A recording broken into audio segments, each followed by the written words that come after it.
welcome back to my channel if you're new here. My name is Rena. I am a lawyer, but I love to vlog on the side. So here's the thing. Today I want to talk about endometriosis because I do have endometriosis, I have PCOS, and I've gone through many things in life. But I just want to share my experience with PCOS and endometriosis because it all started when I was 10.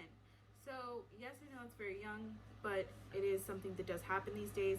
So I was 10 and I started to have really bad periods. My menstrual cycle was totally off. It was thrown off. My pain levels were so bad. It was getting to the point where my mother was having to take me out of school every single month, and it was really bad. I would have to take off like a week of school, and by the time I was 12, that's when my parents started to realize hey, there's an issue here. So I went to my first gynecologist appointment. I know people are gonna be like, oh my god, that's really young. But at that point, my parents had no choice, but they were just like, she's gotta go. This is too much. She's missing school. She's not showing up. It's painful. So I ended up going, and basically she put me on birth control. I know people are gonna be like, well, that's really young. Yes, it is. But for PCOS and endometriosis, it takes so much. You really do have to understand that you try everything until you get to the point where you have to be put under. So yes, I started that did not work. I also wasn't sexually active until I was 17. So I mean, there was a lot going into the process of being diagnosed with endometriosis, until I turned about 15, almost 16 really. That's when it started to get really bad. That's to the point where I was put in the hospital so many times a year. They had to admit me so much, to the point where from freshman year all the way up to my senior year, before I had my surgery, so to my senior year, I was put in the hospital for 62 days, not consecutively, but throughout, it was 62 days. I had 12 CTs, and then I had 3 MRIs, and I had so many needles all over my body, to the point where you couldn't find a vein. It was really bad. So yes, it was really bad. Let me pull out some info so I can give you more. Basically what it was is, during this time I had pelvic, transabdominal, vaginal ultrasounds. They're the one you go inside, the painful one. And I had these at least 38 times.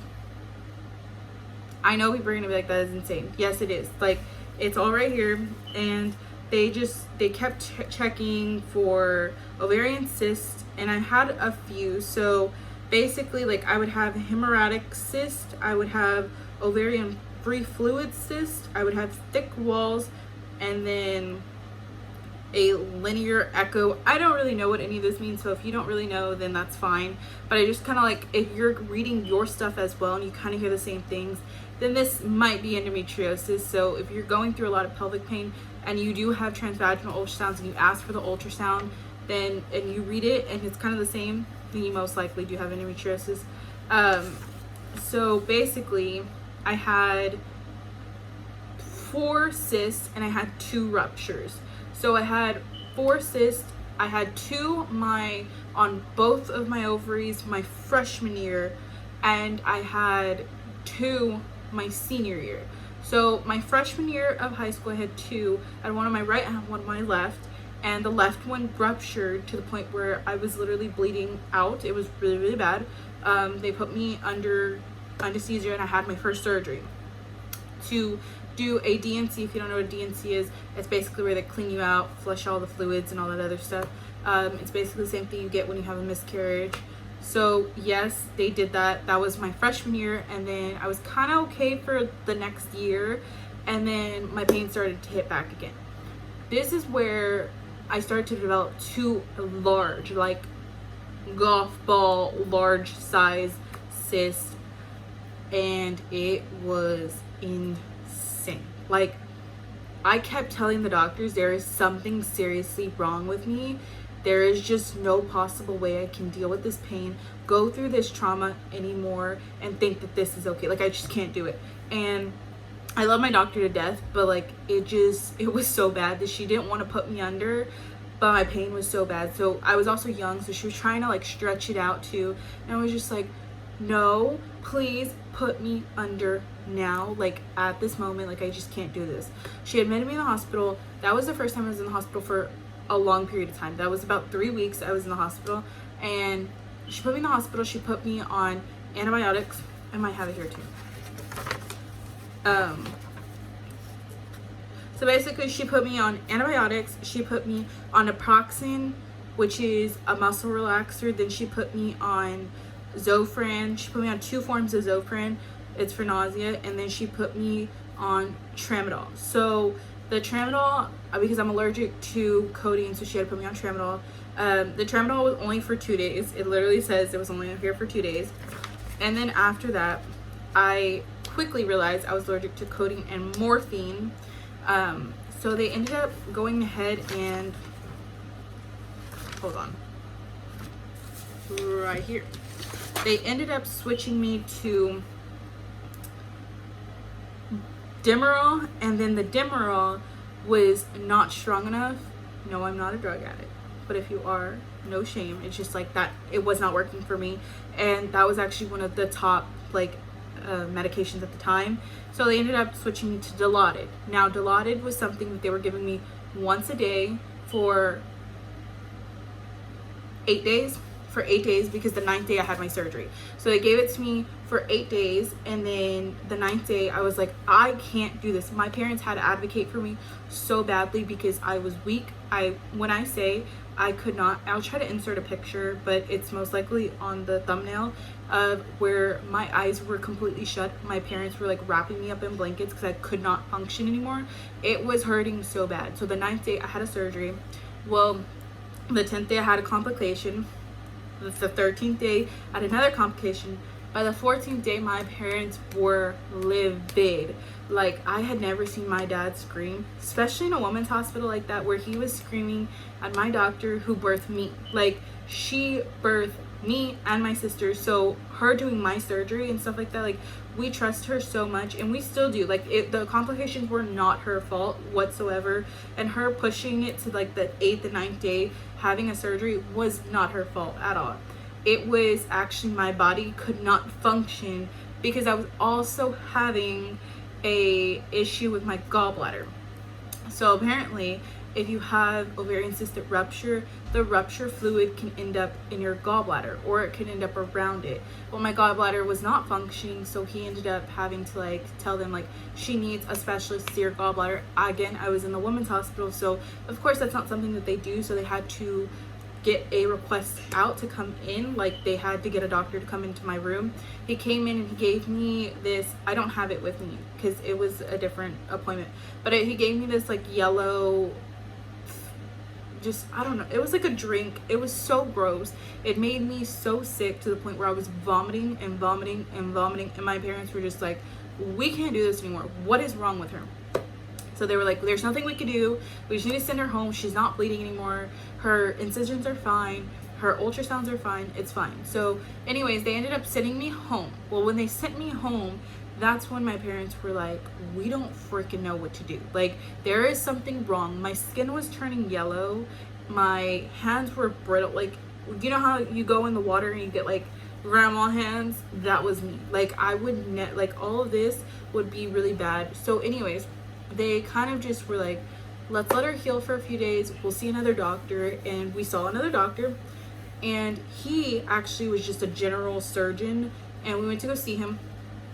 And what he said was my gallbladder was not functioning, and I had gall fluid, or I don't know, there was a fluid stuck in my gallbladder that was not processing through, so it was making me sick, which is why my skin started to turn yellow.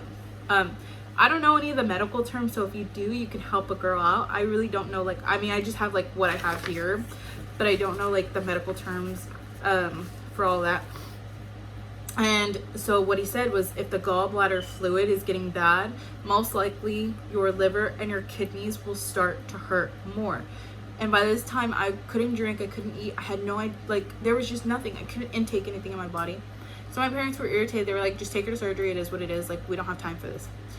Anyways, so I had the 2 cysts removed. and then I had the DNC, and then I had my gallbladder removed. And finally, that's when I started to feel a little bit decent. Like I started to heal a little bit, but it took so much. It took so much advocation. It took for me to stand up for myself, to have other people, to have a secure team, to be like, there's something wrong with this chick. Like, this is not normal for her to go through, not go to school, to have this pain, to do all this stuff. By this whole time, I still was not diagnosed with endometriosis. Yes, I still was not diagnosed. So a year went on. I was fine for a whole year until the point where I don't know what was going on, but sorry, TMI, I was peeing blood. Like peeing, not where it was like, oh, you're just starting your period, like it's okay, like blood comes out. No, like it was peeing blood, like it was bad. And it was to the point where I was on the floor in the restroom, cuddled up with a trash can. I couldn't do it. And my mom started to notice I was losing weight a little too fast. I was not eating. She was just like, there's an issue here. What's going on? So we ended up going back to the doctor, to the gynecologist, and she said, we just need to take her in. Like, we're going to put her on some antibiotics, but we need to schedule surgery. And so that's kind of when my mom was like, I don't care, like just please do it. Need I remind you, we didn't have insurance, so my mom was just like, just take it. Like, I'll sign whatever paper, just take her in. Something is wrong, we need to figure out what's wrong. So this is actually my last surgery before now, today, present time. And so I went in for surgery, and that by far was one of the hardest surgeries, the hardest results, the hardest of anything I've ever heard in my life. So I do not blame you if you are upset at all when you get the diagnosis of PCOS and endometriosis whatsoever, because it is painful. He put me in surgery, and it was a different doctor, but I had him before. It was just a different doctor. So he went into surgery, and basically he ended up coming out and telling my parents she has endometriosis and she only has a few chances to get pregnant, and this is just not going to be easy. There's no way. I was very, very, very, very close to having a half hysterectomy. They did have to take out a few parts. I did not have a full hysterectomy. I didn't have a half hysterectomy. It was more of in general, there was just some gray areas that were having to be cleaned and taken and stuff like that. So no, it wasn't a bad thing. It was just that they had to clean more than what they would have for just a normal DNC. Yes, they did tell my parents I had endometriosis, I had PCOS, and my chance to get pregnant is very, very, very low. And that's kind of where my story just ends. But it's like, when you get that news that you have endometriosis, it is scary, because the first thing you think is, I can't get pregnant. There's no way. Like, take my eggs right now and freeze them. That was definitely my first thought, and that's kind of where my mom was at too. She was kind of just like, eventually, like, we do need to freeze your eggs, stuff like that. So yeah, we made it to that part, and that's kind of like another story. But that's really just like my journey for endometriosis. It was not a walk in the park. You have to advocate so much and go through. This is just one, like, this is literally just one visit of one day. Like, my stack, I have it around here, is literally so thick. My charts are huge, and it amazes me how many, like, this is no shame to doctors whatsoever or nurses, but it is a shame that when you go to a doctor or hospital and you're like, I'm in severe pelvic pain, that they just look at you like you are crazy. Like, oh no, it's fine, it's just bad cramps. It's like, no, you don't understand. Endometriosis can make you so sick if not treated correctly. That's where people don't understand that if endometriosis is not treated correctly, you're not eating the proper foods, and you're not doing the proper workouts, you're not doing the proper things to heal endometriosis, you can get so sick. Your gallbladder, if anything ruptures, it could damage your gallbladder, your pelvic organs, it could damage your liver, your kidneys. Endometriosis grows all over your body. So that leads me to my next point is, I have endometriosis on my pelvic organs, my ovaries. I had it on my gallbladder. Now I just have it on the duct, and I have it on my kidneys and my liver. So I do have it multiple places, and it is very painful. You know, I don't have periods for months on end. It's just hard. It really is. This goes to my next point, being like pregnancies and stuff like that. It's trial and error, but it's fine. It's gonna happen in due time, and it's fine. So that's basically like my part one. And that's kind of just my story of like how the experience to get there, but I kind of want to go more in detail on testing and results and specific ultrasounds, how it went, how like the cost in general. Like now that I have like a direct cost of how much it got me to the actual diagnosis of endometriosis, I do want to talk about the cost, because that does in play and stuff, how much the surgeries were, stuff like that. So if you have any other questions about that, make sure you drop them down below. Make sure you like, comment, share, and subscribe to all your friends.